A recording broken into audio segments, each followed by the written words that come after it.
नमस्कार विद्यार्थियों, मैं सुधा व्यास आज कक्षा 8 हिंदी की पूरक पाठ्य पुस्तक भारत की खोज का पाठ 2 तलाश लेकर उपस्थित हूँ। पाठ परिचय। प्रस्तुत पाठ में निम्नलिखित बिंदुओं पर विचार किया गया है। वे बिंदु है भारत के अतीत की झांकी, भारत की शक्ति और सीमा, भारत के वास्तविक रूप की तलाश, भारत माता क्या है, भारत की विविधता और एकता, सांस्कृतिक पृष्ठभूमि की विशेषताएं व जन संस्कृति। भारत के अतीत की झांकी। नेहरू जी यह सोचते थे कि आखिर भारत है क्या। भारत उनके खून में रचा बसा होने के बावजूद उन्होंने इसे आलोचक की नजर से देखना शुरू किया। मोहनजोदड़ो की अपनी यात्रा के दौरान एक बार नेहरू जी मोहनजोदड़ो के टीले पर खड़े 5000 वर्ष पूर्व की पूर्णतः विकसित सिंधु घाटी सभ्यता के दर्शन कर रहे थे, जिसमें उन्हें घर व गलियां दिखाई दे रही थी। उन्हें इस बात पर आश्चर्य हुआ कि कोई सभ्यता या संस्कृति 5-6 हजार वर्ष तक निरंतर बनी रहे, वह भी परिवर्तनशील व गतिमान रहकर।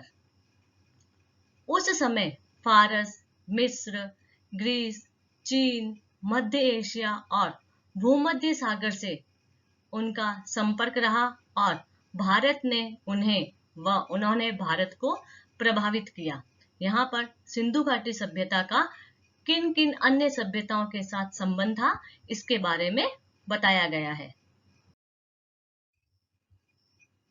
अब हमारे देश का नाम इंडिया और हिंदुस्तान कैसे पड़ा, इसके बारे में नेहरू जी ने कहा है कि इंडस या सिंधु नदी के नाम पर हमारे देश का नाम इंडिया और हिंदुस्तान पड़ा। इंडस से इंडिया और सिंधु से हिंदुस्तान। उन्होंने ब्रह्मपुत्र, यमुना व गंगा नदियों के बारे में लिखा है और गंगा की महिमा को सबसे बढ़कर बताते हुए कहा है कि यह भारत की सभ्यता और संस्कृति की कहानी है। उन्होंने अजंता, एलोरा, एलिफेंटा की गुफाओं के साथ आगरा व दिल्ली की कई खूबसूरत इमारतों को भी देखा। इलाहाबाद व हरिद्वार में कुंभ के मेले में उन्हें गंगा के प्रति लोगों की प्रबल आस्था पर आश्चर्य होता है कि लोग हजारों वर्षों से पीढ़ी दर पीढ़ी इसमें गंगा स्नान करते हैं। यानी कि जितना महत्व कुंभ के मेले का अतीत में था, उतना ही महत्व कुंभ के मेले का आज भी है। सारनाथ में उन्होंने बुद्ध के उपदेश को, पाषाण स्तंभ से अशोक की महानता को और फतेहपुर सीकरी में अकबर की सहिष्णुता को याद किया है।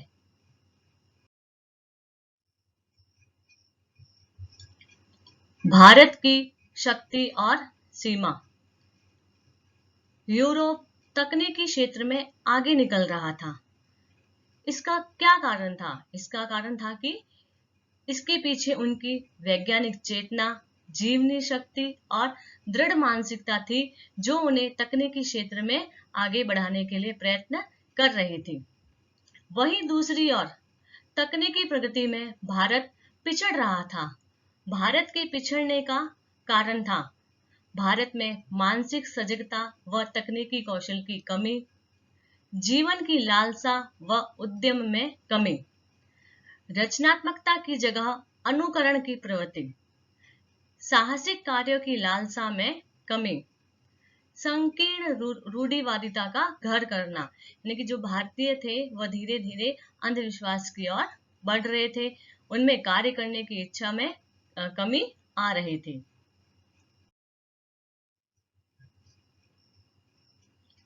भारत की तलाश। नेहरू जी भारत की तलाश करना चाहते थे।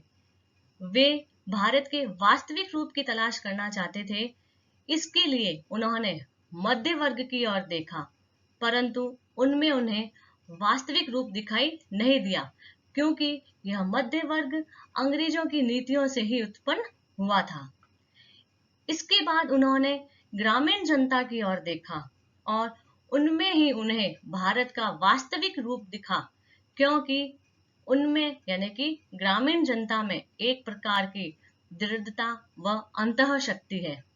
उन्होंने भारत की प्राचीन सांस्कृतिक परंपरा के कुछ अंशों को बचाकर रखा है और कहा भी जाता है कि यदि भारत की संस्कृति और सभ्यता को देखना है तो गांवों की ओर चलो।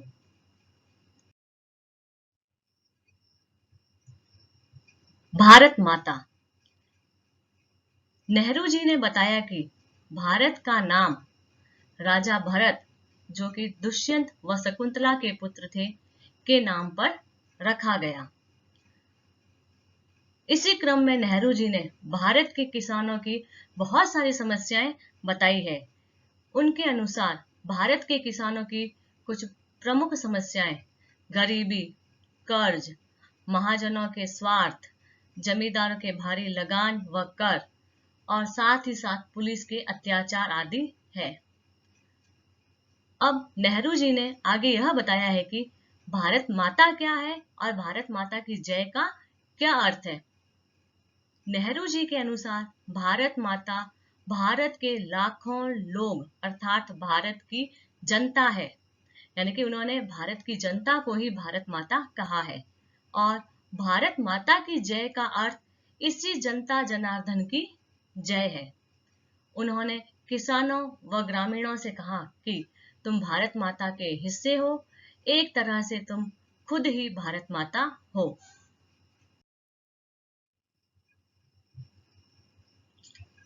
भारत की विविधता और एकता। बाहर से देखने पर उत्तर पश्चिम के पठानों व दक्षिण के तमिलों में भिन्नता है, फिर भी उनमें एकता है कि भारत के जो उत्तर पश्चिम के पठान हैं और दक्षिण के जो तमिल है वह अलग अलग दिखाई देते हैं, लेकिन फिर भी वह एक है। सीमांत क्षेत्र प्राचीन भारतीय संस्कृति के केंद्र है। भारत की संस्कृति पर विदेशी प्रभाव आए और उसे प्रभावित कर उसी में समा गए। भारतवासी भारत के किसी भी भाग में जाकर वहां घर जैसा अपनापन महसूस करता है, जबकि दूसरे देश में वह अपने को अजनबी व परदेसी महसूस करता है। गैर भारतीय धर्म को मानने वाले लोग जो भारत में बस गए हैं वे भारतीय हो गए हैं, जैसे यहूदी, पारसी, मुसलमान। यानी कि नेहरू जी ने कहना चाहा है कि भारतवासी भारत के किसी भी भाग में चला जाए तो अपने आप को भारतवासी ही महसूस करता है, लेकिन वो भारत से बाहर अन्य किसी देश में जाता है तो वहां उसे अजनबी व परदेसी समझा जाता है। लेकिन भारत में यदि अन्य धर्म के लोग आते हैं तो भारत उनका स्वागत करता है और उन्हें अपना ही समझता है।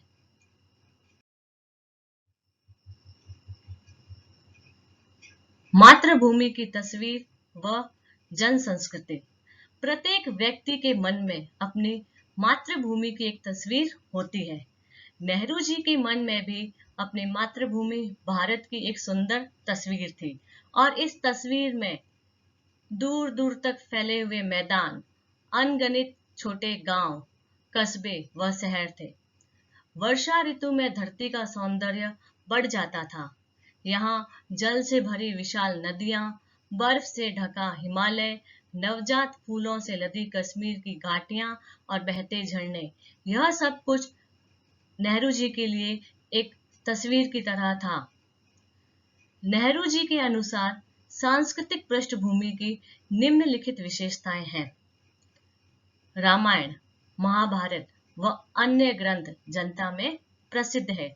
इनकी घटनाओं व प्रसंगों का लोक जीवन पर प्रभाव भी है। अशिक्षित लोग भी इसके हिस्सेदार थे। गांव के लोगों को देखकर उन्हें भित्ति चित्रों की याद आती थी।